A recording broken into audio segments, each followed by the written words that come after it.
Halo teman-teman Korem, nama aku Blesdi. Aku saat ini mahasiswa semester 7 di Universitas Multimedia Nusantara Serpong, jurusan Ilmu Komunikasi. Gimana sih pengalaman awal masuk ke Korem? Awal masuk Korem sebenarnya sama sih kayak anak-anak Tunas pada umumnya ya, masuk Korem ya karena ngikut aja gitu, habis lulus dari Tunas masuk Korem gitu. Cuman kalau aku pribadi sih gak ada perbedaan ya, karena memang aku nih orangnya bawel gitu, suka pengen ikut rempong, aktif sana sini gitu. Jadi akhirnya dari awal ikut Korem, aku inget kalau nggak salah tuh gak lama setelah masuk Korem aku langsung masuk pelayanan, tapi startnya di Shining Star. Startnya di majalah Shining Star gitu, sebagai salah satu penulis artikel di Shining Star.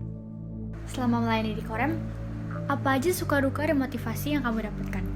Kalau melayani di Korem ya, aku inget banget sih awal-awal itu adalah karena baru mulai masuk dari sekolah minggu gitu kan, terus masuk Korem.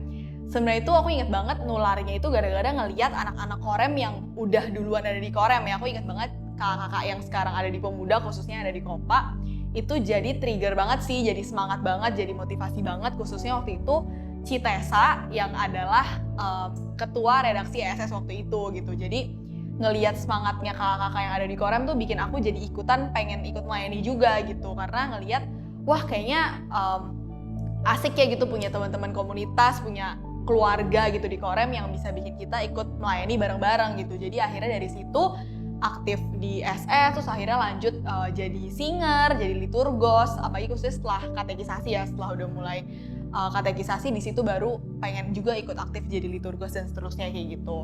Nah kalau untuk suka dukanya yang pasti banyak banget sih ya, maksudnya karena di Korem itu bukan cuman sebentar gitu ya, periodenya bertahun-tahun dari dulu Tunas berarti kelas SMP gitu kan, sampai sekarang udah kuliah, sampai udah ke Kompa istilahnya gitu ya. Itu suka dukanya yang pasti dapet teman-teman yang kayak keluarga gitu. Aku ngeliatnya di Korem itu pelayanannya itu kita tuh nggak cuman sekedar pelayanan aja gitu, tapi belajar bersama, bertumbuh bersama kayak gitu. Khususnya mungkin karena pengalaman pertama aku pelayanan adalah di redaksi SS, yang aku rasakan adalah aku benar-benar dibimbing sih, benar-benar diajarin gimana melayani itu nggak cuman sekedar melakukan tugas dan tanggung jawab seperti kita ada di organisasi pada umumnya gitu. Karena melayani yang pasti itu menurut aku yang paling penting adalah motivasi yang tepat ya gitu. Ketika waktu itu aku di SS, yang aku belajar adalah motivasi aku untuk melayani di SS dan menulis itu bukan sekedar hanya membuat artikel gitu, tapi niatnya itu adalah pengen gitu sharing apa yang aku dapat dari perenungan firman Tuhan gitu, apa yang aku dapat dari perenungan pribadi dan pengalaman pribadi aku bersama Tuhan, dan itu yang pengen aku share melalui tulisan di SS kayak gitu. Tapi mungkin beda lagi ceritanya dengan pengalaman pelayanan lain, misalnya ketika aku dipercaya untuk jadi pengurus panitia Natal, Paskah, HUT Korem gitu. Nah itu pastinya punya pengalaman yang berbeda ya, pengalaman untuk nge-lead suatu tim kayak gitu, pengalaman buat sama-sama nyusun tema yang kira-kira paling cocok nih sama teman-teman Korem gitu, sama-sama nyusun pengen bikin acara yang kira-kira message-nya itu bisa tepat buat teman-teman Korem kayak gimana. Nah itu menurut aku setiap jenis pelayanan itu punya pengalaman dan pembelajaran masing-masing gitu, dan itu sih yang bikin aku bersyukur banget ada di Korem gitu, karena seiring kita bertumbuh bersama ya dengan adanya teman-teman baru juga, setiap tahun kan pasti ada teman-teman yang baru masuk ke Korem, dan di situ semakin banyak teman, semakin banyak keluarga baru, semakin banyak pengalaman baru, dan akhirnya benar-benar merasakan apa yang namanya bertumbuh sih. Jadi nggak cuma sekedar bertujuan untuk pengen nambah pengalaman gitu, tapi lebih ke arah bertumbuh bersama dan mengenal Tuhan bersama lewat pelayanan yang ada di Korem kayak gitu. Apa tantangan yang pernah kamu hadapi selama melayani di Korem? Tantangan yang pasti sih, kalau tantangan dealing with people ya. Kalau misalnya tantangan dalam pelayanan adalah gimana kita bisa beradaptasi dengan orang yang berbeda-beda gitu.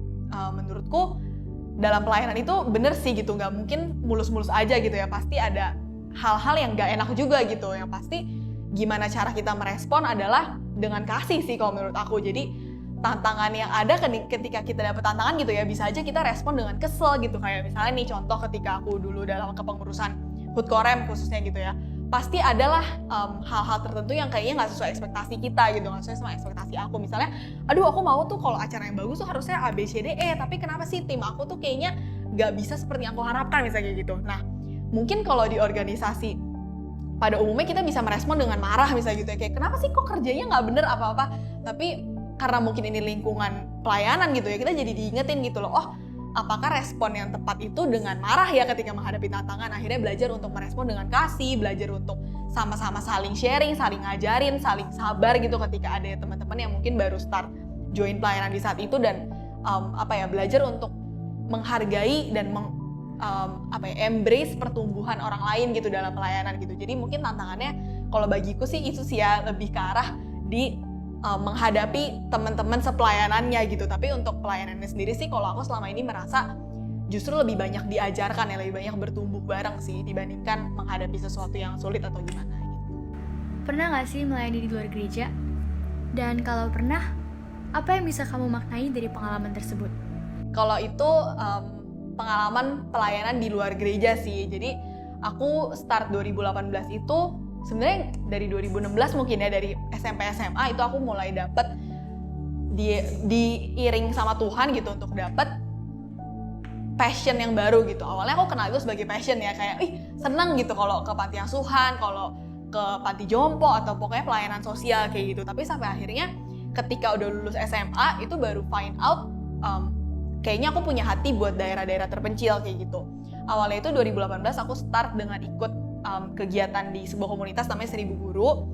Itu pertama kali banget aku nyentuh pelayanan ke daerah gitu ya. Pelayanan ke Sumba waktu itu pertama kali. Nah, ketika pertama kali ngerasain pelayanan daerah itu, aku start dengan ngajar gitu, dengan ikut 1000 Guru ini mengajar di Sumba. Dan pengalamannya yang pasti beda banget ya. Selama ini kita kalau misalnya pelayanan di gereja itu kan kita bisa mengalami tantangannya itu bukan ke arah kenyamanan ya, kayak nyaman tuh nyaman-nyaman aja gitu. Paling tantangannya lebih ke arah yang tadi aku bilang gitu, hubungan antar teman-teman pelayanan. Cuman ketika ke daerah, tantangannya itu adalah gimana kita bisa menghadapi situasi yang gak kondusif gitu. Kayak contohnya gak ada listrik, gak ada sinyal, berhadapan dengan anak-anak di daerah yang mungkin kendala bahasanya itu bener-bener susah banget gitu. Karena khususnya waktu itu di Sumba aku menghadapi teman-teman adik-adik kelas 2 SD, dimana kalau di Sumba itu mereka belum bisa berbahasa Indonesia dengan baik gitu di kelas 2 SD karena mereka nggak ada TK. Jadi kelas 1 dan kelas 2 SD itu ibarat kayak kita waktu kita playgroup dan TK gitu. Jadi bahasanya itu masih susah banget.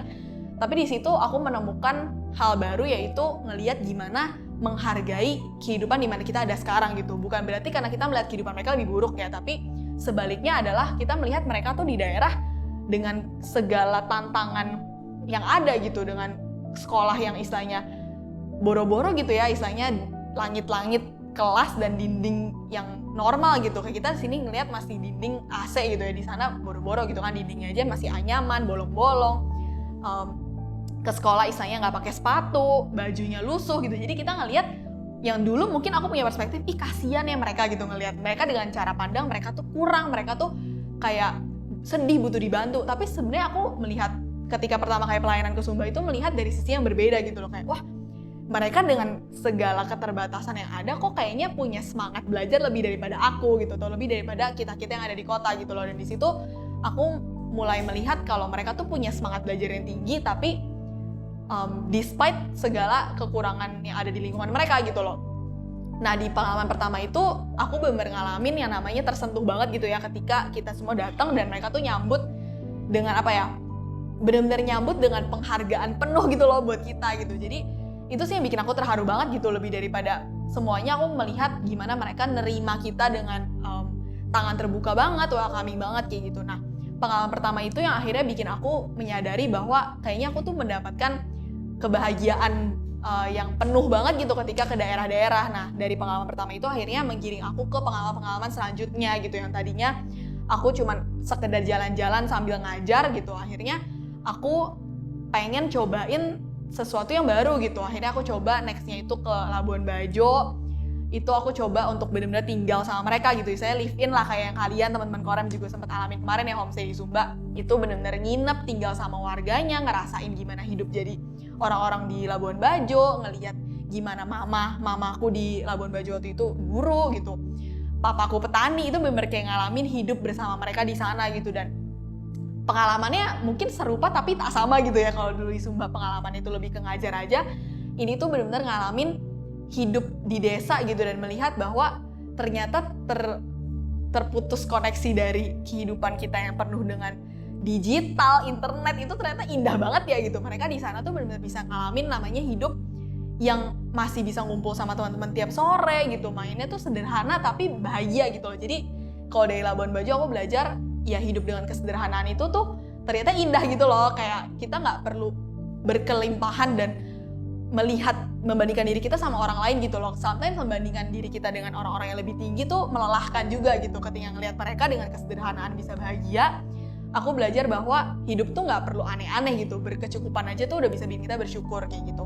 Dan pengalaman-pengalaman seterusnya itu sih yang bikin aku ngerasa kayaknya aku pengen banget gitu bisa terus melayani di bidang ini gitu, pelayanan sosial tapi ke daerah-daerah yang terpencil kayak gitu sih.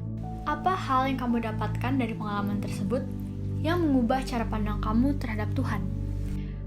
Mengubah pandangan terhadap Tuhan, mungkin kalau aku bukan mengubah sih ya, lebih ke arah aku mengenal Tuhan lebih lagi gitu. Jadi bukan cara pandangku berubah, tapi kalau tentang Tuhan lebih ke arah pengalaman yang baru bersama Tuhan gitu. Aku melihat sebenarnya cara aku mengenal Tuhan itu justru dari anak-anak di daerah gitu, dari keluargaku di daerah. Ketika khususnya waktu di Labuan Bajo ya, di Labuan Bajo itu keluargaku adalah keluarga Katolik.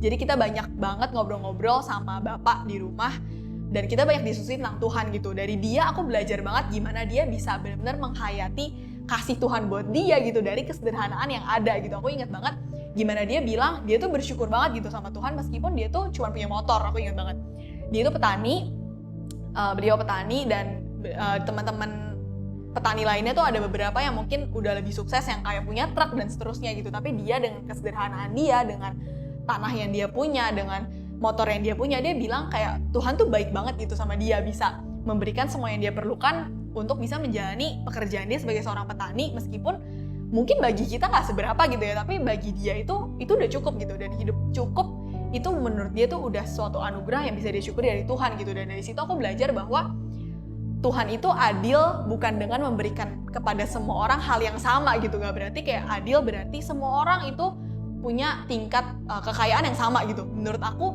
Tuhan itu adil dengan memberikan semua orang kecukupan yang sesuai dengan porsinya masing-masing gitu loh. Dan itu adalah bagian kita sebagai orang-orang yang diberkati sama Tuhan untuk bisa mensyukuri berkat dan kecukupan yang kita didapatkan dari Tuhan gitu dengan penuh syukur gitu loh. Jadi sebenarnya bukan masalah Tuhan yang gak adil dengan memberikan semua itu berbeda-beda gitu, tapi lebih ke arah kita yang menyikapi kebaikan Tuhan tuh dengan perasaan cukup itu gitu loh.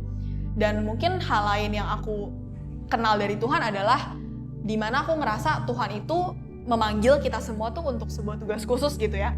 Kayak gak ada satupun dari kita yang diciptakan itu cuman sekedar untuk hidup dan bertahan hidup gitu. Aku percaya kalau misalnya Tuhan bisa iring aku untuk sampai menemukan gitu ya bahwa hati aku tuh buat orang-orang di pedalaman.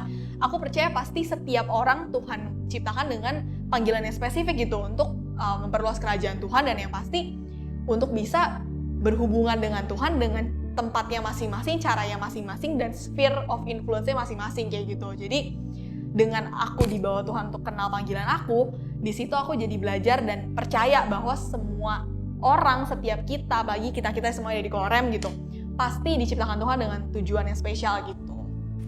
Menurut kamu, gimana cara kita tetap berpegang sama Tuhan di tengah pandemi ini? Gimana caranya tetap berpegang pada Tuhan di tengah pandemi? Menurut aku pandemi sendiri udah membuat kita akhirnya melihat bahwa nggak ada satu hal pun yang bisa kita andalkan selain Tuhan gitu ya. Jadi caranya kita tetap berpegang pada Tuhan adalah dengan tetap berpegang pada Tuhan sih menurut aku.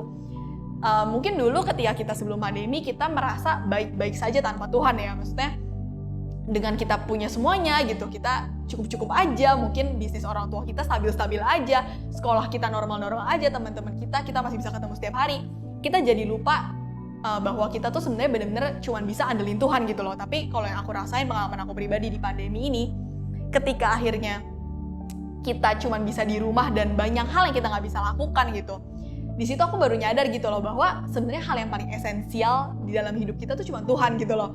Kayak selama ini kita masih bisa ngandelin hal lain ya, masih bisa ngandelin mungkin prestasi kita di sekolah gitu, atau mungkin pelayanan kita di gereja, atau mungkin kesenangan-kesenangan lain di luar Tuhan gitu. Tapi akhirnya ketika pandemi yang memaksa kita untuk bisa sendirian di rumah gitu dan benar-benar punya banyak waktu bersama Tuhan, di situ aku ngerasa ya memang kita harusnya tiba sama sebuah penyadaran baru bahwa ya memang cuma Tuhan yang bisa kita andelin gitu. Jadi caranya berpegang pada Tuhan tuh sebenarnya sama seperti yang kita selalu dengar dari zaman sekolah minggu gitu ya. Mungkin waktu sekolah minggu aku cuma oh ya udah gitu, aku berdoa dan baca firman itu sebagai kewajiban karena aku orang Kristen, jadi aku harus doa dan baca firman gitu. Tapi ketika semakin kesini ya, apalagi dengan pandemi ini gitu, banyak banget waktu yang bisa aku spend lebih ke arah aku punya pilihan gitu. Aku punya pilihan untuk spend waktu aku buat Tuhan atau buat hal lain, yang misalnya scrolling Instagram atau aku sibukin diri dengan hal-hal lain gitu. Tapi akhirnya sekarang aku bisa memilih gitu, mana yang paling penting, mana yang paling esensial. Menurut aku menjalin hubungan sama Tuhan itu esensial banget sih, dan simple gitu. Tuhan tuh gak pernah minta kita aneh-aneh banget. Tuhan gak pernah nuntut kita untuk ayo kamu harus pelayanan gitu, baru kamu mengasihi aku. Enggak gitu, menurut aku cara mengasihi Tuhan tuh simple banget. Sesimpel kita spend quality time sama Tuhan kayak gitu. Dan dengan kita spend quality time sama Tuhan, aku percaya di situ kita akan lebih kenal gitu Tuhan kita siapa, dan gak akan susah untuk mengandalkan Tuhan di masa-masa seperti ini gitu. Karena kamu gak bisa percaya sama orang yang kamu gak kenal menurut aku. Kayak kita semua pasti perlu waktu gak sih buat percaya sama teman kita, dan semakin kita kenal sama teman kita pasti bisa percaya sama dia, bisa ngandelin dia gitu loh buat kehidupan kita sehari-hari gitu. Menurut aku itu sama kayak Tuhan gitu ya, kayak semakin kita kenal dia, semakin kita bisa ngandelin dia. Jadi cara ngandelin Tuhan di tengah pandemi adalah dengan mengenal dia sih. Mengenal dia dengan cara spend time sama dia, berdoa, baca firman. Itu gak sulit, itu hanya perlu kita sadar kalau kita butuh Tuhan, dan akhirnya kita akan spend lebih banyak waktu sama Tuhan, semakin kenal Tuhan, dan akhirnya semakin bersandar sama Tuhan gitu. Apa yang mau kamu sampaikan ke teman-teman Korem? Buat teman-teman Korem, kita semua gak ada dalam pertandingan menurut aku. Kita semua punya jalan kita masing-masing, kita semua punya plan dari Tuhan masing-masing buat hidup kita. Jadi stop compare diri kita sama orang lain, mulailah untuk banyak spend waktu sama Tuhan dan tanya sebenarnya rencana Tuhan buat hidup kita tuh apa sih, supaya kita bisa ngejalanin hidup tuh dengan lebih purposeful gitu ya, nggak cuman sekedar lewatin hari demi hari sekolah, terus udah setelah selesai sekolah selesai kuliah ngapain lagi ya, kerja, habis kerja nikah, habis menikah punya anak, habis punya anak meninggal gitu. Maksudnya hidup kita tuh nggak cuman kayak gitu guys. Aku percaya semakin kita kenal Tuhan, kita juga akan semakin mengenal Tuhan. Kita akan semakin mengenal rencana Tuhan bagi hidup kita gitu loh. Jadi banyak-banyak spend time sama Tuhan, dan ingat bahwa kita semua punya tujuan hidup masing-masing yang pastinya itu untuk menjadi berkat buat orang lain dan bawa kemuliaan buat nama Tuhan gitu sih. Terima kasih teman-teman buat thank you udah menonton video ini. Aku berdoa supaya kita semua bisa mengalami Tuhan secara pribadi, dan yang pastinya menjalani hidup dengan tujuan yang baru. Meskipun tengah-tengah pandemi, aku percaya akan banyak kreativitas baru dan penyadaran baru yang teman-teman dapetin karena spend time sama Tuhan. Tuhan Yesus berkati.